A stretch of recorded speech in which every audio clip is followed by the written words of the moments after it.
Anda suami dari Bu Sita Anjani, begitu kemudian juga menantu dari Pak Zulkifli Hasan, begitu. Kan karena putra asli kebanggaan Lampung Selatan salah satunya Pak Zulkifli Hasan, diaspirasikan lah melalui beliau. Beliau nyampaikan ke saya. Mereka menaburkan atau melemparkan bibit lele, ikan lele sebagai bentuk protes. Anda sudah melihat itu? Saya hadir di situ. Anda hadir di situ? Iya. Anda sempat berdiskusi juga dengan ormas atau ada sempat berurusan juga nggak soal itu? Sebenarnya kan akar masalahnya memang perut ya. Ini Lampung Selatan kabupaten yang sangat strategis, tapi begitu kita telusurin ke dalam, wah ternyata masih banyak butuh support gitu.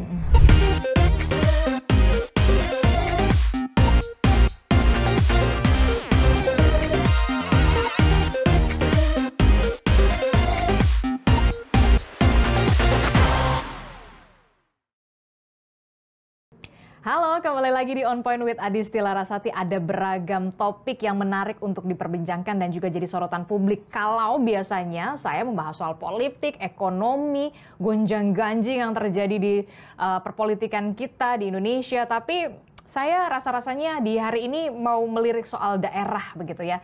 Tidak hanya daerah Jawa, tapi ada juga Sumatera, Kalimantan, dan juga berbagai macam daerah begitu ya. Karena apa? Karena kita tahu kepala-kepala daerah baru saja menjabat. Ada yang incumbent menjabat lagi, ada yang kemudian mengalahkan incumbent. Nah, hari ini saya kedatangan tamu spesial, ada Bupati Lampung Selatan, ada Bapak Radityo Egy Pratama sudah bergabung bersama saya. Halo, selamat sore, apa kabar? Sore, alhamdulillah, sehat, baik. Oke, Pak Bupati Lampung Selatan, Mas Egy Pratama. Mas Egy, terima kasih sudah hadir di On Point with Adisti Larasati, begitu ya, untuk bisa mampirlah ke sini membahas soal bagaimana lika-liku menjadi kepala daerah, walaupun kita tahu baru ya kurang dari 100 hari ya kepala daerah menjabat. Dan Anda baru menjabat sebagai kepala daerah berarti kurang dari 100 hari? Lebih tepatnya 2 bulan lebih 9 hari. 2 bulan lebih 9 hari? Berarti 69 hari ya. Jadi belum 100 hari ya? Alhamdulillah belum. Nah, ini kan cukup menarik ya, nama Radityo Egy Pratama. Yang bisa dilihat begitu akhirnya menguasai atau mengalahkan incumbent 2 periode sebelumnya. Alhamdulillah, Mbak. Apa yang kemudian akhirnya bisa masyarakat oke deh, sama kita punya harapan besar begitu, kita punya menggantungkan harapan besar dengan tujuan-tujuan ataupun program-program prioritas yang kemudian ditawarkan oleh Anda dan juga pasangan Anda, Wakil Bupati. Apa yang kemudian menarik perhatian warga Lampung Selatan? Soal apa programnya waktu itu? Yang pertama itu memang aspirasi kebutuhan masyarakat terkait infrastruktur jalan. Infrastruktur jalan. Jadi masyarakat ini hampir kurang lebih 7,5 tahun itu merasakan infrastruktur jalan yang tidak ada peningkatan. Itu yang pertama. Kemudian yang kedua terkait dengan layanan publik. Oke. Jadi mulai ya layanan-layanan dasar sebenarnya ya. Sehingga masyarakat ini konteksnya sebenarnya kalau ngurusin itu mereka harus keluar biaya lebih besar. Karena harus dari kabupaten dari kecamatan yang agak jauh buatnya harus di kecamatan ibu kota kabupaten. Terus kemudian yang kedua ya masih seputar infrastruktur, khususnya infrastruktur di sekolah-sekolah. Oke, banyak sekolah rusak? Ya, khususnya atap kelas gitu. Nah itu mayoritas itu ya, mayoritas itu. Jadi banyak sekali yang menggantungkan harapan kepada pemimpin baru setelah kemarin incumbent 2 periode begitu ya. Kemudian Anda menawarkan program infrastruktur yang lebih baik, begitu, jalan-jalan rusak yang kemudian harus diperbaiki, begitu, kemudian layanan publik, sekolah-sekolah. Nah, berbicara soal jalan rusak, udah tahu kan arahnya mau kemana? Pertanyaan saya, kemarin Lampung Lampung Selatan itu kan viral sama jalanan rusak banyak banget. Bahkan kalau tidak salah ada sejumlah warga yang bahkan sebagai bentuk protes mereka, kenapa jalan mereka tidak kunjung diperbaiki selama 10 tahun lamanya, bahkan itu seperti layaknya kolam besar begitu ya, membahayakan tentu saja begitu, sampai mereka menaburkan atau melemparkan bibit lele, ikan lele sebagai bentuk protes.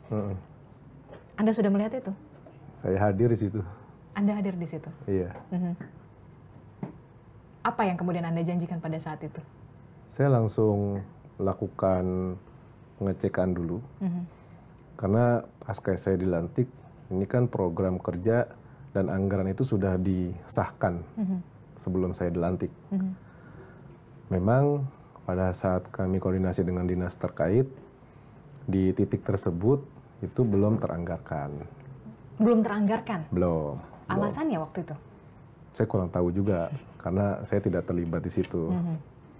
Nah, akhirnya saya duduk bareng, diskusi dengan kawan-kawan dinas, terus kemudian kita melakukan strategi bagaimana ini bisa kita bantu aspirasi ini. Poin pertama itu. Yang kedua, tentu saya juga sampaikan di awal pemerintahan saya dengan tim kerja saya, bahwa kita sebagai pejabat pemerintahan tidak boleh anti kritik, saya bilang. Karena kritik ini sebenarnya kalau divaluasi harganya mahal. Nah, oleh karena itu saya apresiasi cara mengkritisi dari masyarakat itu, karena caranya unik kan, kreatif ya. Kemudian hari itu saya putuskan, diskusi dengan tim, saya datang ke lokasi. Hari itu juga? Enggak, itu selang kurang lebih 3-4 hari lah saya hadir. Karena kan itu mulai viralnya itu kan menjelang weekend kan. Jadi seingat saya itu saya hadir hari Senin ya, apa Selasa gitu. Saya hadir di situ, karena idenya kreatif, saya apresiasi, saya ikut mancing di situ.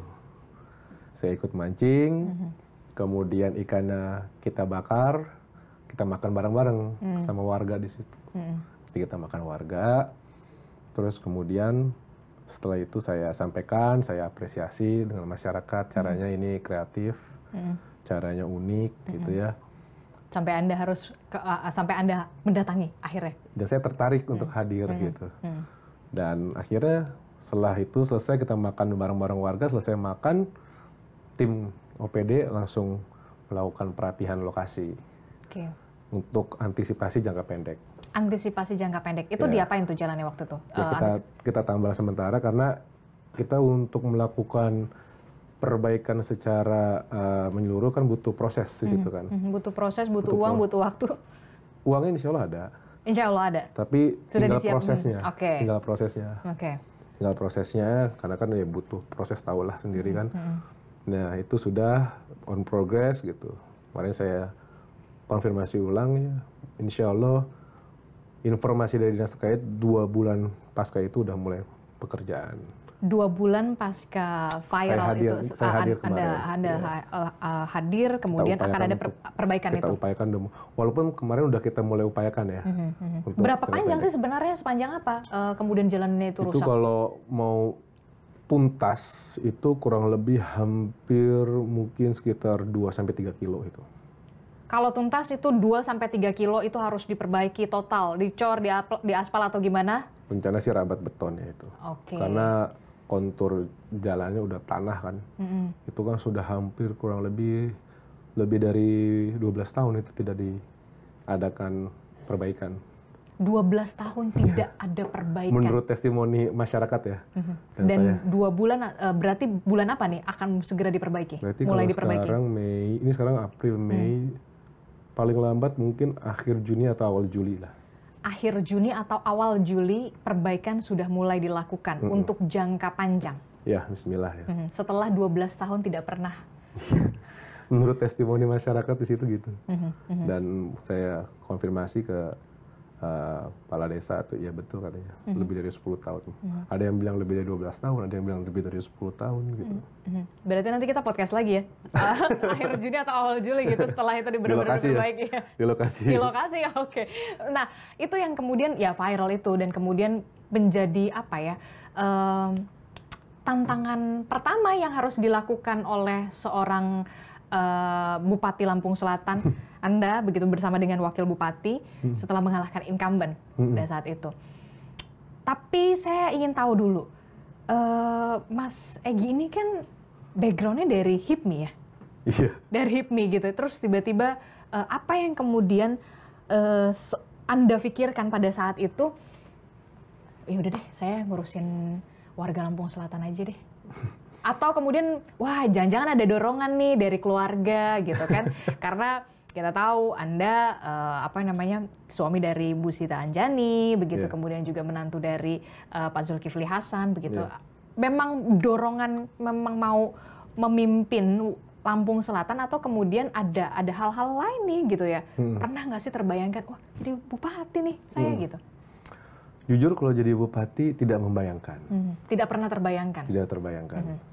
Tapi memang aktivitas saya di Lampung Selatan itu, ini sebelum kontestasi pilkada ya, saya kurang lebih itu 5 tahun saya bergerak di bidang pendidikan. Karena kami punya salah satu sekolah boarding school namanya SMA Kebangsaan, yang mana saya sebagai saat itu menjadi ketua lembaga yang ngurusin itu. Jadi saya sering kali bolak-balik. Nah, ya saya memang kadang-kadang nih kita keliling, diundang wali murid atau diundang guru, acara-acara tertentu gitu. Begitu masuk ke dalam Lampung Selatan, agak ke dalam itu, memang infrastruktur itu memprihatinkan. Dan itu isu utama? Isu utama. Jadi saya cuma hanya ngebatin, ngerasa gitu ya. Ini Lampung Selatan, kabupaten yang sangat strategis, tapi begitu kita telusurin ke dalam, wah ternyata masih banyak butuh support gitu. Kok sayang gitu. Saya cuma hanya membayangkan seperti itu, karena saya itu sebenarnya orang hari ini, saya nggak bisa membayangkan apa yang akan terjadi besok gitu kan. Nah, ya nggak tahu juga ya, kadang kita orkestrasi semesta atau Allah ini kayak apa kan. Ya tiba-tiba memang pada saat itu, tepatnya awal Ramadan, jujur kata memang beberapa tokoh di Lampung Selatan itu sedang mencari siapa kira-kira kandidat yang pas. Memang banyak tokoh-tokoh yang mendorong nama saya gitu. Barulah disampaikan karena putra asli kebanggaan Lampung Selatan salah satunya Pak Zulkifli Hasan, diaspirasikanlah melalui beliau.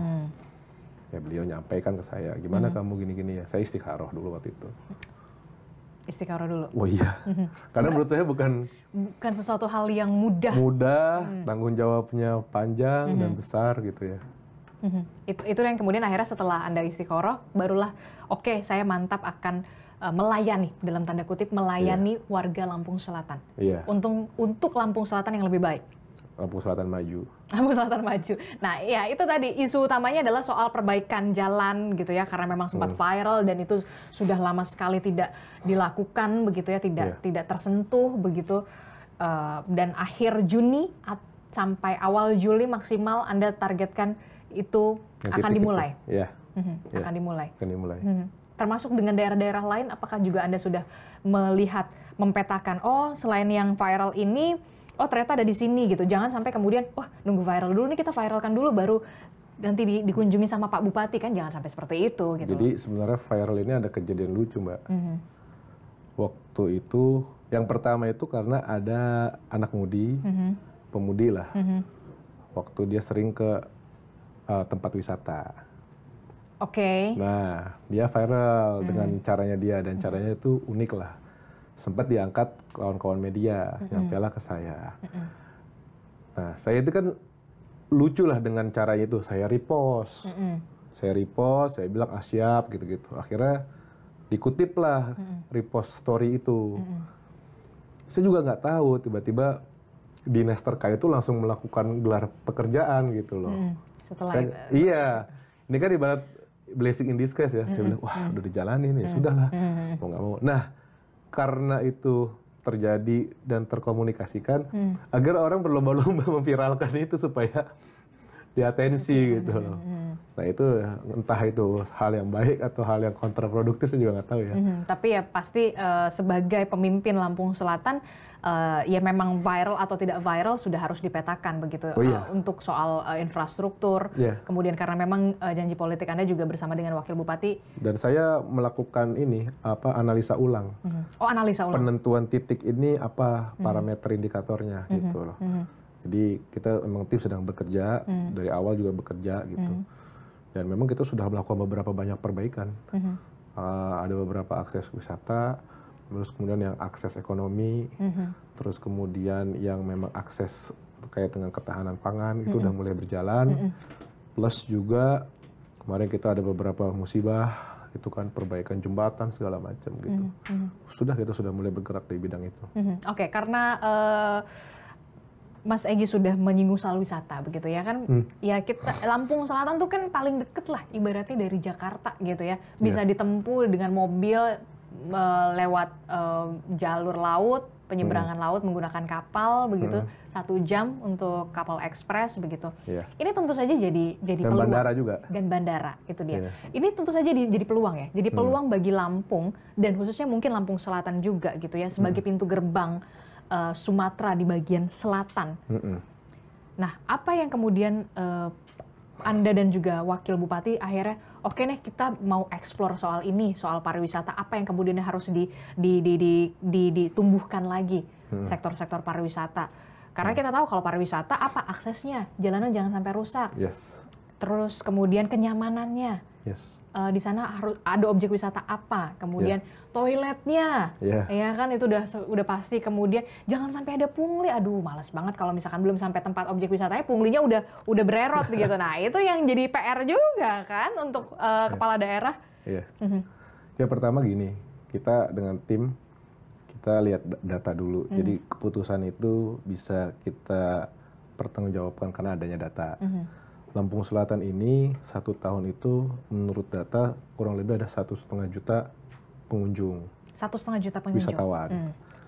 Tapi begitu kita cross check dengan pendapatan asli daerah, kontribusinya sangat minim. Akhirnya coba kita analisa bareng-bareng apa yang jadi akar masalahnya. Nah, salah satunya adalah ini tuh masih sifatnya objek wisata. Belum menjadi industri wisata di Lampung Selatan. Oke, jadi hanya sebatas objek wisata. Objek wisata, orang itu bukan datang. Industri wisata. Orang itu datang, durasi length of stay-nya rata-rata 3-4 jam, mereka pulang atau pindah ke wilayah lain yang menyiapkan akomodasi lebih baik, amenitasnya lebih baik. Nah, akhirnya kita membuat sebuah kesimpulan sebenarnya hipotesa nih. Saya bilang artinya objektif kita ini bukan lagi meningkatkan atau mengundang wisatawan, bagaimana meningkatkan length of stay-nya wisatawan yang sudah datang. Nah, untuk membentuk industri wisata itu ada 3 parameter yang saya ketahui dari literasi yang saya pelajari. Pertama itu adalah atraksi, kedua adalah amenitas, kemudian yang ketiga adalah aksesibilitas. Nah, memang aksesibilitas ini menjadi tantangan tersendiri di Lampung Selatan. Tadi infrastruktur jalan, penerangan gitu ya. Plus amenitas gitu. Sedangkan atraksinya udah cukup kompetitif lah menurut saya kalau dibandingkan wilayah lain. Nah inilah yang menjadi prioritas utama untuk menumbuhkan industri wisata yang ada di Lampung Selatan. Makanya barangkali nanti teman-teman di sini mau main ke sana, nanti kasih lihat. Siapa tahu juga nanti kan tim Kompas mau investasi bikin amenitas dan industri wisata, terbuka sekali kita. Oke, nanti kita tunggu undangannya ya kalau untuk mengunjungi Lampung Selatan. Nah, berbicara soal pariwisata, tentu saja pantai jadi daya tarik utama. Pantai, ada gunung. Ada gunung juga. Krakatau. Oke. Walaupun memang ya lagi ada anak Krakataunya. Itu jadi salah satu destinasi wisata island hopping. Oke, jadi nggak cuma pantai ya? Iya, karena di situ unik, berasa kayak di planet lain, kayak di Mars. Walaupun memang nggak boleh dari jarak dekat, masih memang dari agak jauh ya? Ya, ada di anak Krakataunya ya, banyak beberapa wisatawan yang turun di situ juga. Oke, kalau berbicara pariwisata tadi Anda sebutkan harus ada aksesnya, amenities, terus atraksi begitu. Ya itu tadi, pungli. Pungli juga kan harus jadi PR tersendiri dari kepala daerah, pemerintah kabupaten Lampung Selatan begitu. Beberapa hari belakangan gitu ya, kita disorot banget soal ormas. Nah, di 100 hari belum 100 hari Anda memimpin Lampung Selatan, Anda sempat berdiskusi juga dengan ormas atau ada sempat berurusan juga nggak soal itu begitu? Karena kan objek wisata ya ada. Kita tahu sendiri gitu kan? Iya, ada. Terus gimana tuh ngurusnya? Ya akhirnya kan gini, setelah kita bicara diskusi gitu, kalau kita lihat konteks pakai metodenya piramida Maslow itu, sebenarnya kan akar masalahnya memang perut ya. Yes. Nah, tinggal perut ini dikemas gimana supaya lebih elegan dan profesional gitu. Sebenarnya masyarakat di sana itu DNA-nya tuh sangat terbuka. Kenapa? Karena banyak suku di sana. Artinya DNA mereka tuh terbuka dengan pendatang. Hanya yang mereka punya keterbatasan adalah dari sisi keterampilan dan wawasan. Nah, mungkin ditambahkan dengan pendampingan. Yang kami lihat ini yang belum berjalan gitu loh. Sehingga mereka merasa mereka itu khawatir tertinggal dengan kemajuan wilayah di wilayahnya itu. Akar masalahnya sebenarnya di situ gitu. Ya akhirnya kita duduk musyawarah mufakat, kompromi cari win-win solutionnya gimana? Ya. Waktu itu kasusnya apa? Ada beberapa kasus. Satu waktu itu di salah satu objek wisata di daerah Merak Belatung. Biasa kadusnya ya kan ingin masuk, tapi bawa keluarganya. Akhirnya beliau sendiri yang memviralkan dirinya sendiri. Akhirnya diposting sama pelaku-pelaku usaha. Terus kemudian ada salah satu waktu itu di titik daerah Minangrua, itu juga kemarin sempat ada polemik. Akhirnya begitu dimediasi, musyawarah, dicari akar masalahnya, cari titik temunya, alhamdulillah ada kesepakatan. Gitu. Nah, tinggal ini aja yang dijaga sebenarnya. Sebenarnya bisa duduk bareng gitu, apa yang jadi masalah, apa yang mau disampaikan dan segala macam, termasuk juga warga sekitar yang kemudian diberdayakan menjadi pekerja di salah satu objek wisata itu kan yang jadi dan kami pemerintah juga memfasilitasi ini. Kita menyiapkan instrumen-instrumen dalam BLK-nya. Jadi antara supply sama demand terhadap tenaga kerja itu bisa ketemu gitu. Oke. Berarti nggak ada masalah sih sebenarnya ya kalau komunikasi sih menurut saya. Komunikasi ya. Jadi ya, pungli-pungli itu harusnya emang udah bisa diberesin? Harusnya bisa. Asal kita komunikasi, tanya you maunya apa, you maunya apa, oke, kira-kira solusinya apa, pemerintah bantunya di mana, itu aja. Jadi kalau Anda sekarang menjabat sebagai kepala daerah nggak ada takut-takut ya, udahlah kita ngobrol aja ya, maunya apa gitu? Karena saya bilang, kan kalau Lampung Selatan tuh ada tagline ya, Bumi Kagom Mufakat. Ya udah kita pakai ini aja jadi acuan, saya bilang. Anda cinta Lampung Selatan, Anda cinta Lampung Selatan, iya. Ini tagline kita. Gimana kalau kita pakai cara ini? Oke, Pak Bupati. Ya udah, ayo cari titik temunya, saya bilang. Oke, nice begitu kalau untuk penyelesaian seperti itu begitu ya. Jangan sampai kemudian ada permasalahan yang berlarut-larut begitu ya. Capek. Saya aja ngurus Lampung Selatan udah capek gitu ya. Harus ke sini, harus ke situ. Nah, tadi membahas soal infrastruktur gitu ya, infrastruktur soal jalan, kemudian bagaimana menumbuhkan pariwisata lagi begitu ya, karena ya kita tahu dari Jakarta paling dekat kemana sih? Ya Lampung. Sekarang Lampung lagi dilirik banget gitu kan. Sekolah, pendidikan untuk anak-anak Lampung Selatan. Selain bangunan sekolah, apalagi yang kemudian nanti akan menjadi prioritas? Pertama pasti bangunan infrastruktur dulu. Kemudian yang kedua dari tata kelola. Tata kelola yang seperti apa? Tata kelola di masing-masing sekolah ya. Mulai dari rekrutmen dan pelatihan kualitas guru. Terus kemudian, jadi di Lampung Selatan ini unik. Waktu saya kampanye ada salah satu masyarakat yang saya kunjungi, dia Waktu itu lulusan SD, putus sekolah. Saya tawarin, kamu mau nggak sekolah? Saya beasiswain. Nggak mau, Pak. Kenapa? Kenapa? Tahu nggak kenapa? Saya mendingan nyari duit, kata dia. Oh iya? Ya. Wow. Nah ini kan mindset dulu harus kita perbaikin kan. Ternyata kita kasih beasiswa pun nggak diterima gitu loh. Nah ini ada beberapa sampel karakteristik masyarakat yang seperti itu gitu. Dan secara grafis memang lulusan partisipasi pendidikan yang ada di Lampung Selatan itu PR saya itu masih 31% itu lulusan SD, 25% itu lulusan SMP, di bawah 25% lulusan SMA. Jadi grafiknya begini.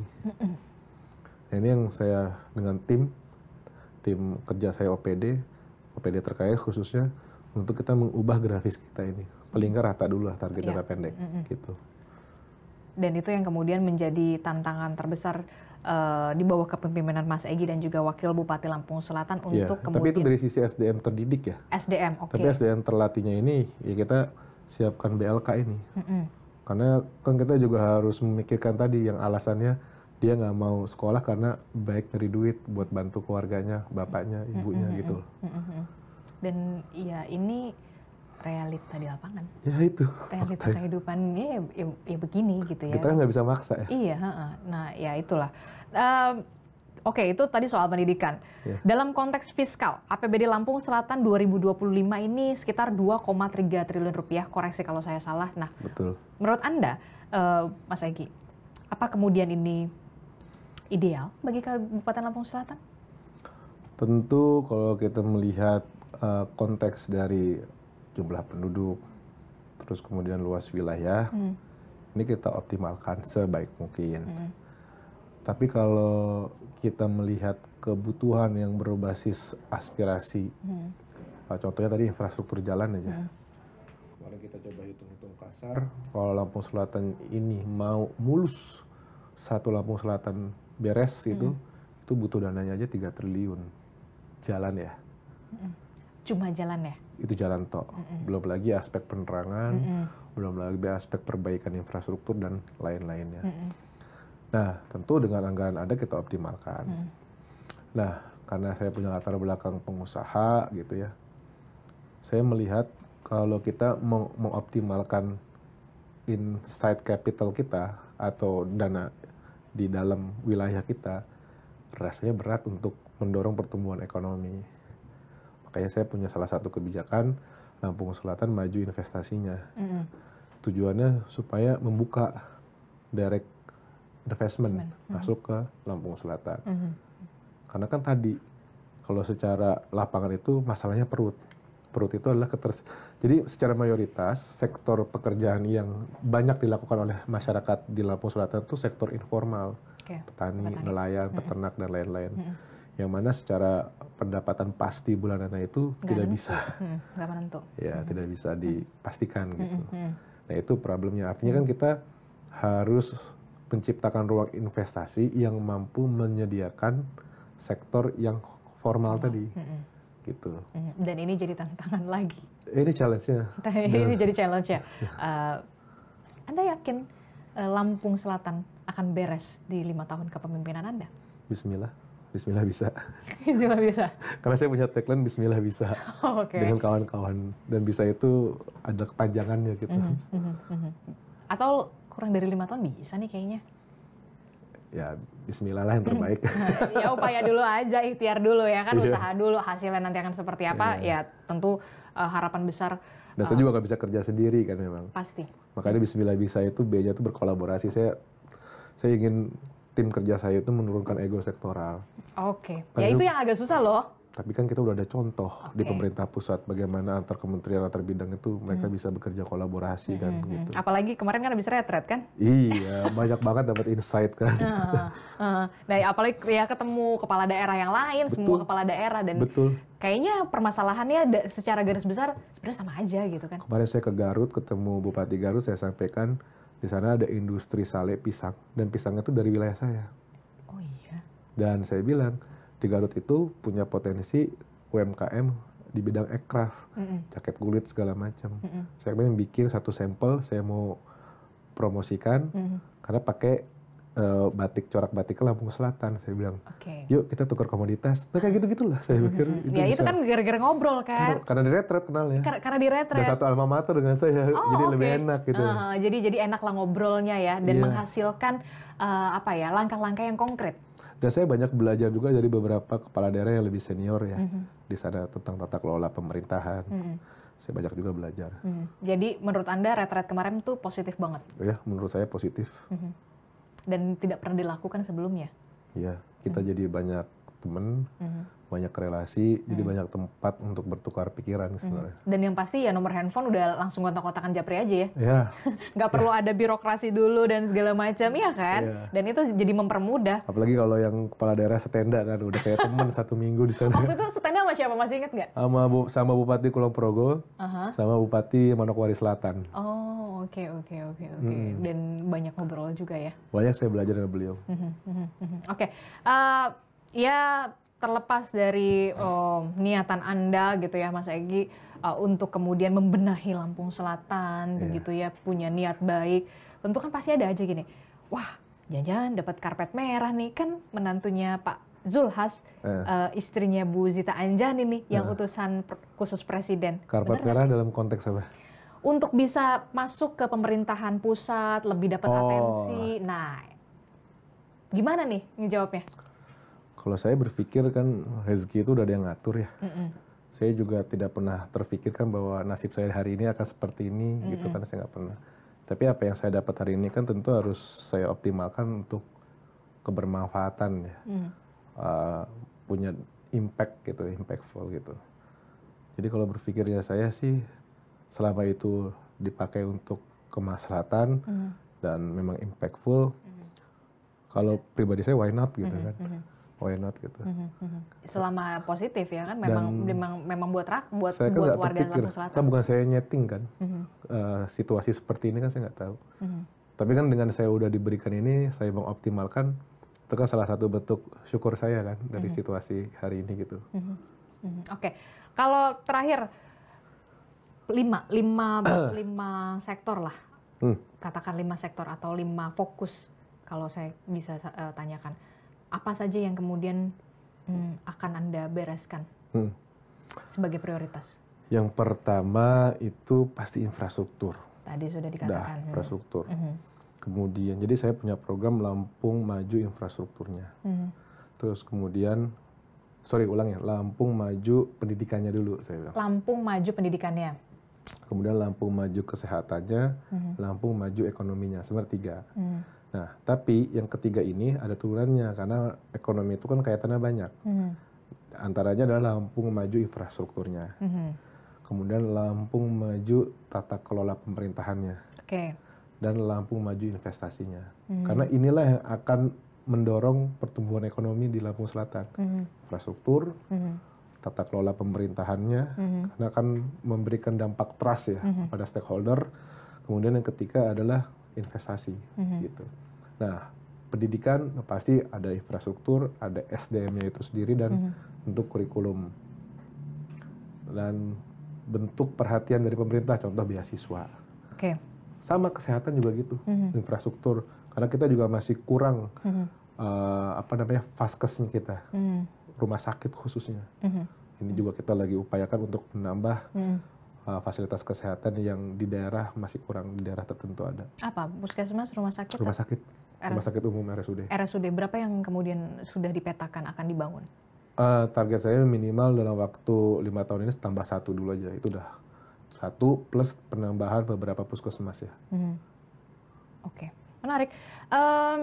Karena Anda masih muda nih Mas Egy, begitu ya kan? Apa yang kemudian punya program prioritas untuk anak-anak muda, Gen Z, terutama untuk UMKM? Karena kita kan juga, Mas Gibran kan UMKM gitu ya, mulai dari UMKM, kemudian apalagi di sektor teknologi dan segala macam, memanfaatkan teknologi. Apa yang kemudian bisa Anda tawarkan atau bisa Anda, oke nih kita harus lebih maju lagi, lebih growth lagi untuk anak-anak muda di Lampung Selatan? Saya mendorong dari sisi aircraft, khususnya di ranah digitalisasi.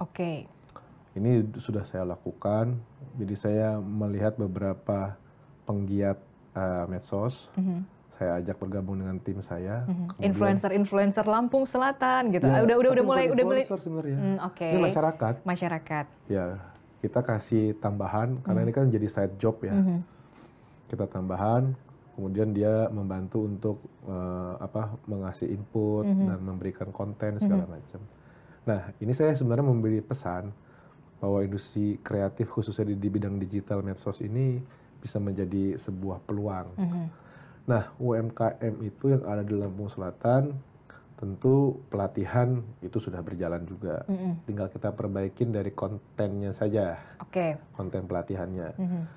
Plus kebijakan kita juga lagi kerjasama dengan beberapa instrumen keuangan untuk membantu dari akses permodalan. Tapi permodalan ini juga nggak bisa berhenti di situ karena ada syarat-persyarat yang harus dilengkapi. Syarat dan ketentuan berlaku. Supaya dia bankable, bahasanya kan gitu. Dan tentu yang ketiga, beberapa kegiatan kita, kayak kemarin saya buka halal bihalal, saya belanja itunya dari pedagang-pedagang. Terus saya kemarin juga lakukan operasi pasar murah untuk menjaga stabilitas harga. Itu beberapa barang juga kita ambil dari beberapa pedagang. Oke, nah itu yang kemudian mungkin Lampung Selatan perlu ada inovasi-inovasi baru begitu ya dengan. Dan di sektor wisata juga saya lagi mendorong ini. Oke, apa tuh? Supaya jadi dilibatkan UMKM untuk bisa menjadi bagian dari mitra objek wisata. Itu sudah dilakukan dari beberapa pelaku objek wisata yang ada di Lampung Selatan. Oke, tentu saja mudah-mudahan amanah ini bisa dipegang selama 5 tahun, bismillah ya gitu kan, karena nggak mudah loh gitu ya kan. Aduh, luar biasa. Luar biasa ya, tapi insya Allah bisa ya. Bismillah bisa. Bismillah ya, walaupun memang tantangannya, challenge-nya juga luar biasa. Iya, alhamdulillah. Dari pengusaha ke melayani rakyat. Pelayan rakyat. Oke, pelayan rakyat begitu ya. 3 kata untuk Lampung Selatan. Lampung Selatan maju. Lampung Selatan maju. Terima kasih Radityo Egy Pratama, Bupati Lampung Selatan sudah mampir di On Point with Adisty Larasati. Kita tunggu undangannya nanti untuk ngobrol di Lampung Selatan ya. Langsung dari sana ya. Kita ajak keliling nanti. Iya dong pasti. Kita ajak objek wisatanya. Thank you, terima kasih. My pleasure. Oke.